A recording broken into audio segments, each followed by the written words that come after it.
You know a good teacher by the way they make you feel.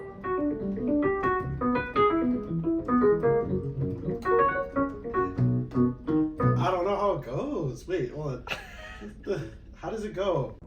Oh, girl, you can't put Bish Crusher on everything, but you can put it on most things. Hey. Oh.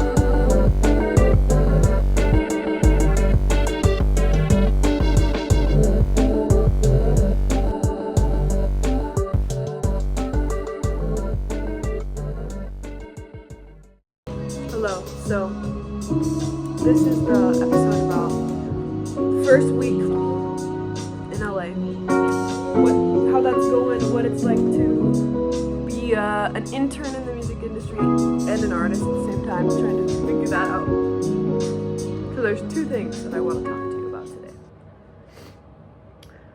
The first thing is getting to a new place, or going into a new transition or new period in your life. For me, that manifests as graduating college and going into the real world and having a step between school and job, which is unpaid internship. Let's go.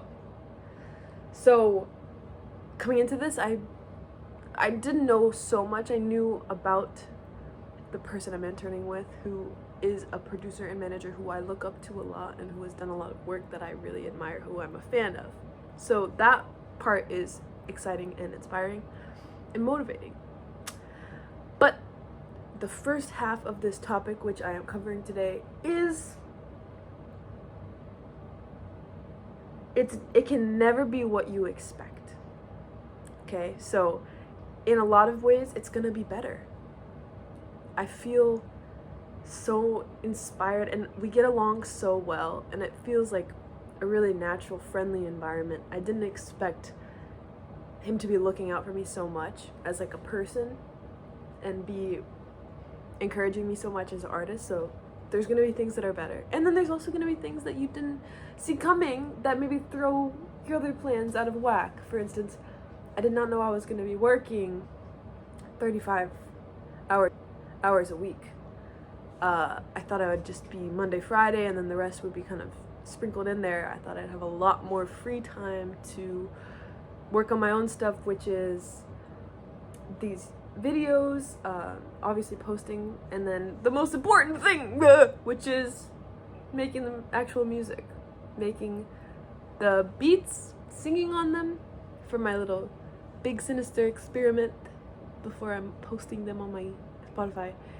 And writing Dossie songs. So I am having to readjust my schedule a lot. I'm having to say, like, okay, when you go to bed at this time after staying up late making batches of TikToks, you feel like shit the next 2 days.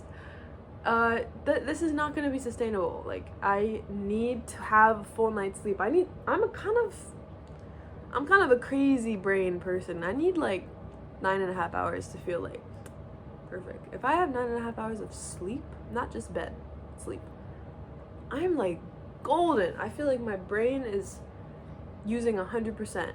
You know what I mean? Not just the 10% that they say we use. I feel like I can make some shit levitate. You know what I mean?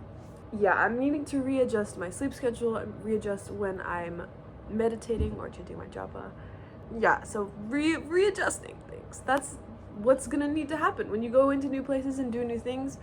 You're gonna need to be open to readjustment, because it's not going to be what you expect. It can never be what you expect because your expectations are fabricated. So that's the first thing, and that it's okay, and that your ability to quickly pivot is a super strong suit. So if you can do that, you're going to be good for life, because you know whatever situation I'm going to get in, can't predict it, but I know I'm going to be able to adapt. That is a strength. That is going to get you far, baby girl.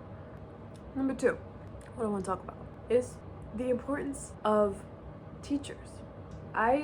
In a lot of these clips in the recent episodes, I've been saying like, oh my god, I'm so glad to be done with school, because I am, because it was a really hard time. But I want to, now that I've gotten over the trauma that I went through, because I had a specific concoction of things that were adding up to create this really intense, impactful experience. Now that I've been able to heal a lot of that, I can talk about how amazing the experience itself of school was, and how important it is to have good teachers. Some of the best teachers, the most impactful teachers who have changed the way that I think, walk, talk, hear, exist, they weren't in school. So you can find teachers anywhere. You know a good teacher by the way they make you feel. They're gonna be so good at what they do that just by literally being around them, you're gonna get better. Oh god, I could cry. I could specifically cry about some of the teachers who I've had, or mentors, or whatever you want to call them, but it's a specific genre of relationship that you will have throughout your life that will form you, and it's really, really important, and it's really valuable. It doesn't need to just be school. It can be any kind of community that you find yourself a part of. But yes, like when I think back on Clive, I just think about the professors, and I could cry thinking about it, because even though I like to complain about how busy I was, the professors are just like, they're just such excellent human beings, and they take so much effort to sculpt this conscious experience where you're gonna grow through and you're gonna become the greatest version of yourself. That's just freaking incredible. So I'm not the type of person who's gonna be like, boo school, boo school. No, it's hard, and you might feel like you're a part of the system sometimes, but school in its essence and in its heart, and when it's got good teachers, is one of the most beautiful things about being human. You gotta have teachers. And so then this talk of teachers, I'm gonna transition it from talking about school to where I am now, which is out of school. Everyone's gonna be out of school at some point if you're not already. There's still gonna be teachers. You're still gonna need teachers. And my overall synopsis of how it's going in LA is an overwhelming gratitude and joy to report that I have found a really, really good teacher. Casey, it's the dog. No, I'm just playing. But it's freaking incredible to be around someone who's just leagues better than you, who's a master at what you're trying to get good at. That's my advice to anyone who's forging your own path. Just do what you can to serve someone who's mastered it. You know, even if you're doing work that's really, it's gonna be all the work they don't want to do if you intern for someone, but it doesn't matter. You've got a good thing going. If it's not an official internship, just get you a mentor. It's so crucial. You're gonna have a good thing where they're taking you under their wing, they're guiding you, they're showing you the path in a way that no one else who hasn't walked the path can show you. And all you gotta do is your part, which is put your head down and work really hard. Even if it means you have to readjust your sleep schedule and your exercise and your meditation and all of the things. So yes, that's the synopsis. That's the first week of LA, and I'll let you know how it goes the rest of it. But yeah, have an amazing, amazing time, you sweet, precious forest fairies. There's lots to talk about when beautiful forest fairies enter the world. So yeah. I keep having these thoughts like, oh no, I love LA so much. What if I have to move here? Bro. And then I listen to my kirtan and I'm like, Mayrola Govinda, the New York temple. Bro, New York is my home. I just think it's so funny that I think I can leave. You really think you can get out of there? No. Ain't no freaking way I can leave. It is funny though, because sometimes I think I can, but no. Your soul is bound, baby girl, until the waters rise. You are staying there.